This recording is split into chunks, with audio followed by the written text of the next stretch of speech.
I come back, so it may not continue. So they said for public, so they said that we advised him and he said, okay, I'll say that, but so there's a difference. When any dignitaries come and here they say, India deserves to be part of the permanent members, and so it's not happening, and there are various reasons, but time has come to see that India should get a permanent seat under the United Nations Security Council. We have also seen the global concern, the Security Council, particularly for the international criminal justice. International criminal justice, the establishment of two tribunals is a very significant step, that is International Criminal Tribunal of Yugoslavia and International Criminal Tribunal for Rwanda is also an initiative taken by the Security Council of the United Nations. So these two are the subsidiary organs of the Security Council of the United Nations.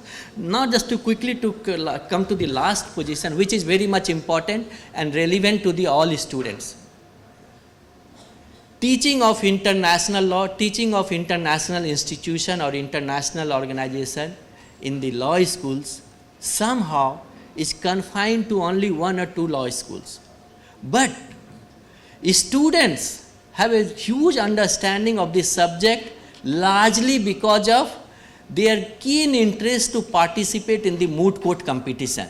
Moot court competitions have created an environment where students on their own, first year students, second year students and third year students, though these papers are taught in the final year or fourth year or fifth year, but many students in the very first year, they have a sound understanding of the international organization and international law, though they have not been taught in the law schools. On sheer their hard labor, they have acquired some understanding of the international institution or international law because of participation in their moot court competitions. So somehow moot court competition is helping this subject, but institution as such has miserably failed. So time has come that all the law schools must take note of this subject. This is very important. International organization and international law. It should not be part of the public international law and human rights, and it's a last choice for the teacher. So I believe this kind of exercise which MIT University is doing, and I'm sure that other university will also follow, make this subject as a part of the curriculum in all the law schools, and try to find a teacher who can teach these subjects with vigor, interest and zeal. So we'll have a very bright future, and we'll have very bright students to take forward the international law, international relations, nationally as well as internationally. With this, I wish all the best and thank you very much. Thank you. Thank you, sir.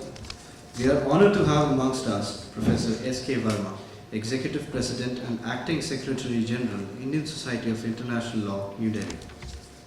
Professor Surinder Kaur Verma retired as a Professor of Law in University of Delhi.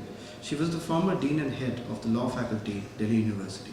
She has been the Director of Indian Law Institute, New Delhi from the year 1998 to 2004, Director of Indian Society of International Law from the year 2009 to 2012, President of the International Association for the Advancement of Teaching and Research in Intellectual Property from the year 2001 to 2003, worked as a team leader and consultant of European Union India Trade and Investment Program IPR component from the year 2006 to 2007.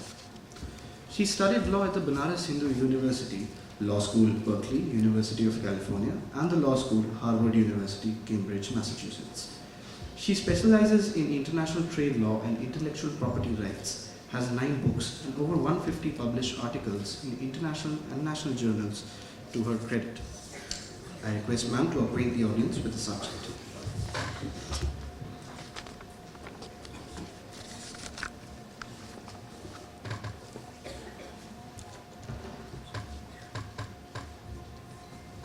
Respected Shri Manishankar Iyer ji, Dr. Professor Manoj Sinha, Dr. Aditya Tomar, my other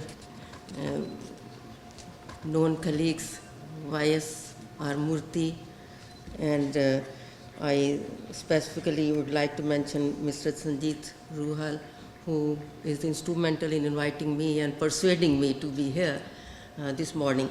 So it is my proud privilege, first of all, to be present here, and as the representative of the Indian Society of International Law, we are glad to collaborate in this particular program.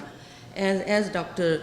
Manoj Sinha has just mentioned, that it is really very heartening to see so many students for an international law program. Even though, you see, the Bar Council of India in 1997 made it compulsory, the public international law, as a course in all the universities, but still we find that there is a lot of wanting. I mean, the teachers, they are there because subject has to be taught and anybody can be asked to teach. And that person, whether the person has the interest or does not have the interest, has to teach. But I would certainly say, with my long experience behind me, that you see, if you are being assigned a work, you should take it as a challenge and should try to learn it and try to deliver as a teacher the best of your knowledge to them, and try to acquire the knowledge as a teacher yourself first and be the master of that. Now, when we come to the, I would not like to delve in the history of the UN, how it came, but this is one, Dr. Manoj Sinha has just mentioned it to you already, but that is true that both UN and the League of Nations, they were the result of the war. Whereas the League of Nations failed because of some internal contradictions in its functioning. That was taken care of by the United Nations, and we can say that for the last 70 years, it has not led to any new Third World War, though there have been a number of conflicts. They are going on, still going on. If you look at the Middle East, that is one thing, but there are other pockets of the world where there are conflicts are continuously going on. And the United Nations is doing best, not that they should not flare up in a full-fledged war. Dr. Manoj has rightly said that 3 areas, particularly they were being focused in the drafting of the charter, and that was the peace and security, and then the development, and then the human rights. Because as you can see in the Second World War, many people in Europe, they were being killed. It was a sort of a genocide, and this was being, because it is also being thought that human rights, they are very fundamental, because there will be no peace and development without the human rights. That is one thing. So that is what we would like to see, that the human rights, this is whole jurisprudence of human rights have developed after the Second World War. Not that there were not many, few treaties, there were there, but they were mainly for the minorities, and also not the rights were not for the individuals, but for the aliens or for the nationals. That is how it was. It's not the individual rights or the human rights, and that way they were being talked about. So this is the one thing which we see, that there is a lot of jurisprudence which have come up in the human rights area. But that is not the only area. For maintaining the peace, settlement of disputes was also being looked at. Whereas the Permanent Court of International Justice was a separate organ of the League of Nations, not was a part and parcel of it, though it came into existence at the same time. International Court of Justice, the successor of the PCIJ, made a part and parcel of the United Nations as a principal organ, legal organ of the United Nations. And it settled the disputes, contentious disputes between the states, and advisory opinion for other organs of the United Nations. Now, apart from that, as the need had arisen, the International Criminal Court has come up, tribunals, they have been established, so as to resolve the dispute, because if the dispute will prolong, it is a threat to the international peace and security. That is how it is being looked at.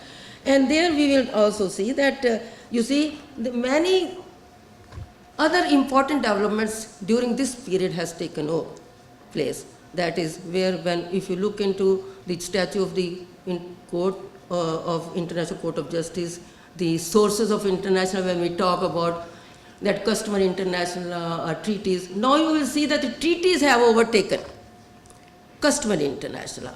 As the need has arisen, the treaty is being concluded. New vistas, new areas, they have come up because of technology, because of the needs of the society. Law of the sea has developed manifold. You see, the continental shelf was not being talked about at all. It was a Truman's declaration that made it as a part and parcel of the law of the sea, and subsequently we see that it is a part of the 1958 conventions on the continental shelf as the 1982 convention of the law of the sea. So we can see that it is, and then outer space, that has come up. So you see the colonialism, that has come to an end. Now there are 150 states started United Nations, and now it is 190 states, 93 states which are the members of the United Nations. So there has been a tremendous development of international law in all these areas. And it is true that it has not, in many other areas, it has not kept pace with the new realities. The United Nations, which was being created with the Security Council 5 permanent members, they are still there. And India is aspiring, and I must tell you, and this is my reading and this is my observation, that India it is a Herculean job, as a matter of fact, to be getting a permanent seat in the United Nations, because if you look into the Article 108, the procedure of amendment, one negative vote will be enough to stop it. And then you see all for any amendment of the United Nations Charter, all these 5 permanent members must vote for it. And as you can see that we do not enjoy equally good relations with all the 5 permanent members. So we can never be sure whether we will be able to become a permanent member or not. So this is a long drawn battle. So I don't know for how long we have to wait, unless, last the United Nations Charter was amended in 1963, and you can see how many years they have passed by. Almost, more than 50 years they are there, and still there is no hope that it will be done. Now, there are many things one can talk about over the international law, but this is as you will progress in all the sessions, you will find that the areas chosen by the organizers, they are very relevant. That is the human rights, colonial, the terrorism, the sustainable development. So one cannot talk everything, but I'm sure that many of these things which where the United Nations has made a mark, they will be taken, they will be looked into more carefully and will be more, analyzed more deeply. Now, you see, Dr. Manoj Sinha has raised very pertinent question that not much attention is being given in the law schools to really develop the area or branches of international law, because international law is also in many areas, whole economic laws, international economic laws, financial laws, trade law, that's also part and parcel of the, unless you know the basic rules of international law, you really cannot go into the international trade law also. So these are the things, and they are not being touched upon. And the moot courts, I was only on Sunday or Saturday, I was in Bangalore, where the Philip Jessup moot court finals, I was there, and I was amazed that how much work the students, they really put in. Hard work. And actually, spent my whole life in international law, still I can see that those students, they have the spark. They work so hard. And I do wish that they should carry this attitude, they should carry this spark when they enter into the profession. So that this particular area, which is a neglected area in our country, our diplomats, they go for negotiation hardly knowing anything about the treaty and anything about the intricacies, what aspects they should look at. So at least if these people, they enter into the government service, or if in any other capacity they can help the government, it will be really a very significant step. And you see, we at the Indian Society of International, yearly we organize the Henry Durant moot court, which is this year we had 72 teams. And at least it is a way to disseminate the information about the humanitarian law. So these moot courts, they are playing their part, but at the same time, I do wish that the law schools should also take their responsibility and they should discharge this very diligently. So with these words, I also wish all the success to this particular seminar. Thank you very much. Thank you, ma'am. We are privileged with the presence of Mr. Mani Shankar Iyer, former Cabinet Minister, Government of India. Sir is a former Indian diplomat turned politician. He is a member of the Indian National Congress Party and was a part of the first cabinet of Prime Minister Dr. Manmohan Singh. He served as the Union Cabinet Minister for Petroleum and Natural Gas from May 2004 till January 2006 and Ministry of Youth Affairs and Sports till 2009. He was also the first Minister of Development of Northeastern Region. He joined the Indian Foreign Services in 1963 and served as Joint Secretary to the Government of India.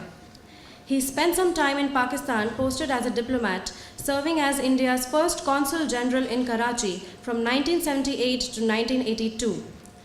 He is also a well-known political columnist and has written several books, including Pakistan Papers and Remembering Rajiv, and has edited a 4-volume publication, Rajiv Gandhi's India. I invite Sir to enlighten the gathering. Professor Tomar, Professor Verma, Professor Sinha, distinguished members of the audience, ladies and gentlemen, and my young student friends. We are discussing today the United Nations at 70. Had we all been together in 1946 to discuss the question of the United Nations at 1, what would have been the difference between the structure of your program today and the structure of the program then? I think the most significant item that would have been on the agenda, which is not on the agenda today, is decolonization. For the world was still a world of empires when the United Nations was set up. And it is perhaps one of the more significant achievements of the United Nations that it provided a forum for negotiations to take place both at an international level and on the margins at the bilateral level to enable freedom fighters all around the world to gather at the United Nations, make their presence felt, and then work towards the liberation of their respective countries. In consequence of which, as you have already been told, where there were only 51 members of the United Nations at the time we became independent, and even under the British, our delegation, as you were told by Professor Sinha, was at San Francisco at the birth of the United Nations, and we became a member. Today, there are about 193 members of the UN. So these 150 countries approximately have come to liberation of one kind or the other after the establishment of the United Nations. And therefore, a principal focus of the United Nations used to be on decolonization and doesn't figure on your agenda today because there's very little decolonization left to do. And I think this should be marked up to the credit of the UN before we start marking up all the debits to the UN. For the fact of the matter is that while in 1945 and for several years thereafter, I would say the first 10 years particularly, but it would go stretch on to the first 20 or 30 years, there was a great salience of the United Nations to the foreign policies of many countries,